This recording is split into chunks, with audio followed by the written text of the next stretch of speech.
আপনি কি শোরুম থেকে 50-60 হাজার টাকা সেভ করতে যাচ্ছেন?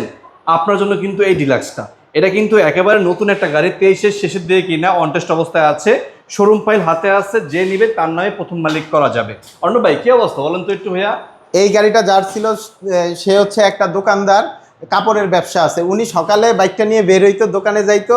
দোকান বাসা, ওনার বাসার দোকানের দূরত্ব হচ্ছে আপনার 3 কিলোমিটার। আচ্ছা। 3 কিলো চালায় যাইতো, দোকানের সামনে গাড়িটারে সুন্দর করে আপনার ডাস্ট কাভার দিয়ে ঢাইকা রাখতো। আবার যখন দোকান বন্ধ করে রাত্রে 10টা-11টার দিকে বাসায় ফিরতো, বাইকটা নিয়ে আবার বাসায় যাইতো, তারপরে আপনার বাসায় নিয়ে রাইখা দিত। একদম totally personal use. Personal use, এমনকি মানে সারাদিনে 6 কিলোমিটার বাইকটা চলছে। কত কিলো চলছে এটা? এটা চলছে আপনার দেখাই দিই আমরা মিটারটা একটু। 8,900 কিলো।